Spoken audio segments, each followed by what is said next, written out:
So, part of what I'm really trying to focus on is helping center owners just take a proactive approach to their marketing.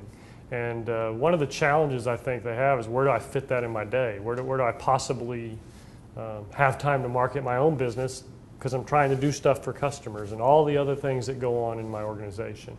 And so one of the things I'm really pushing is, there is the program ICE has. I actually started it many years ago, the Core Services Marketing Program, not sure what they call it now, but it is available to owners, and that's kind of a turnkey. I can do that if I can't do anything. And so we'll say that's level one. And for me, marketing is about generating leads. Sales is about closing deals. Marketing is about generating leads. So my presentation at this conference is really around, how do we get more activity in the lead stage? And so if level one is the ICE program, what's level two? And to me, level two is just really the ability to focus on customers' needs. There's a lot of talk, and I think probably I've given presentations at every ICE conference since 2000 about something to do with marketing, something to do with how to improve your business. And so this year I really wanted to take the approach of, what are specific things I can be doing?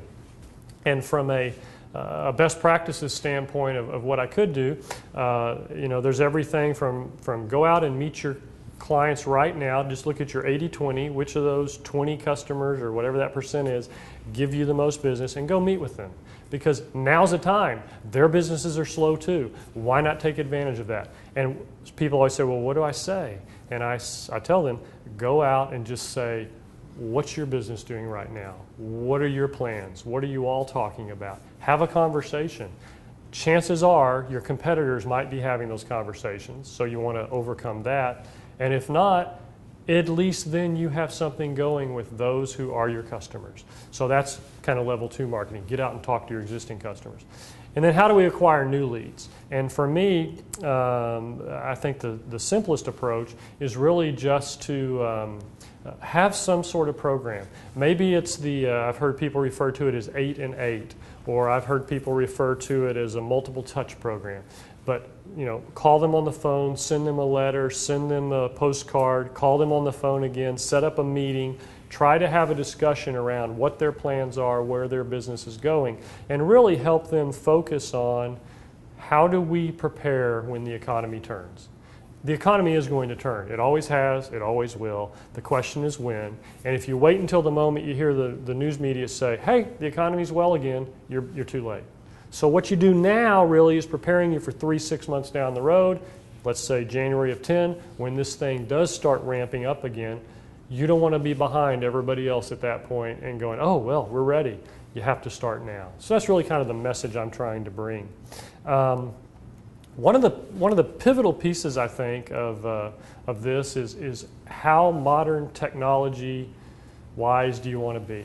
If all you want to do is send a standard postcard, again, that's level one. If you want to go out and meet with customers, that's level two. If you want to do some variable data, whether you do it internally or externally, that's probably level three.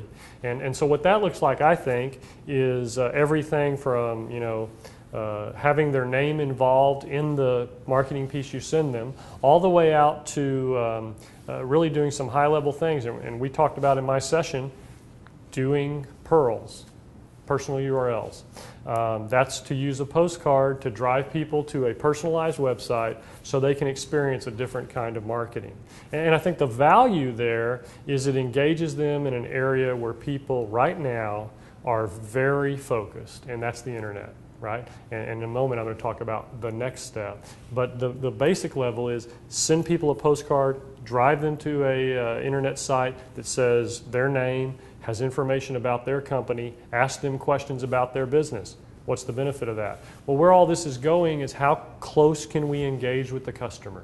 And the opportunity there is to really show the customer, we understand your business, we want you to share more information with us, and then that triggers our follow-up, which typically is a phone call, back to the sales part, in order to, you responded to our internet offering, which probably the wrong word there, internet personalized website. And we just wanted to understand, you answered the question this way, what does that mean? And it gives you a chance to have more information than sending out a postcard and just waiting for someone to respond. And I actually shared case studies. I've done probably 15 Pearl projects for different printers in the last 2 years. And we've had everything from a, sorry to say, 0.5% response rate to a 15% response rate, where out of, I think, 2,000 postcards we sent out, what is that number? 300 people went to a website and entered information about their business. And that, from that particular case, we came up with, I believe, 42 leads that sales team followed up on and generated business. So that's really where this whole marketing is going. And I don't care where the printers are at. I don't care if they're at a very minimal level of equipment and capabilities, or if they're at the highest level and they're doing high-level variable data printing.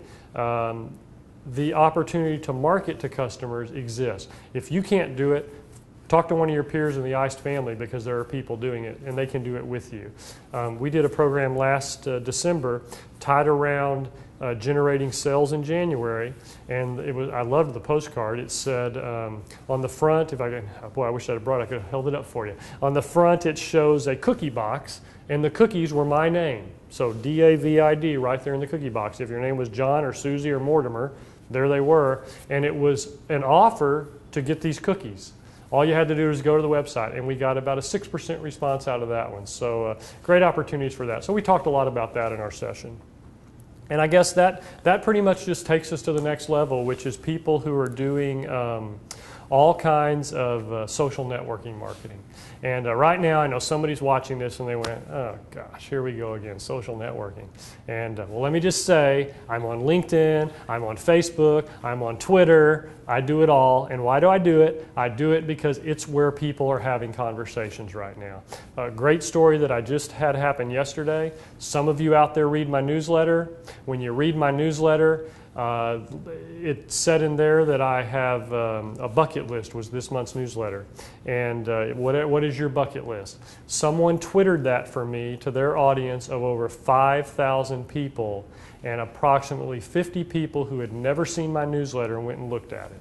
That would have never happened without Twitter. And so with that opportunity, and I won't get into what Twitter's all about, but you need to be aware, Mr. and Mrs. Highly productive marketing communication services provider, that the world is changing. And once this economy does turn, it's never going to be the same. So you got to kind of put your toe in the water and feel that game. And for me, what I shared with my audience and what we talked about, because we did a lot of interaction in my sessions, as you know, we really had a discussion about how do you, one, understand this and use it for your benefit? And two, opportunity. How do you share it with your customers? Remember that 80-20 rule, those 20 customers you were going to go talk to. If it were me, I'd say, do you use social networking? Do you Twitter? And if they have their eyes going, what's Twitter? I don't get that. Then I think there's a great opportunity to look at them and say, well, here's what I do. And I showed people my Twitter page. I showed who had responded and forwarded my newsletter. It was a really powerful thing. And I think the audience really figured out, maybe I better look at this. So my guidance to everyone would be, do something. Don't just sit back and wait for business to come to you. Do something. Generate a postcard campaign. Do something. If you want to use the ICE materials, great. If you want to do something at a higher level, do it. The cheapest, simplest, best way is e-newsletters, email marketing, social networking, and really climb into that arena, because it will be your opportunity to learn something that maybe your competitors don't know about, learn something your customers and intended audience don't know about, and it will actually make you that expert that you need to be as things move forward. So that's really the message, and we had a great show. I always call it a show. We had a good time. So I'll just leave everybody with this thought. You're deciding right now, do I care about this? Do I want to do it? Well, I want to read you something, because I think this says it all. There was an important job to be done, and everybody was sure that somebody would do it. Anybody could have done it, but nobody did it. Somebody got angry with that because it was everybody's job. Everybody thought anybody could do it, but nobody realized that everybody wouldn't do it. In the end, everybody blamed somebody when nobody did what anybody could have done.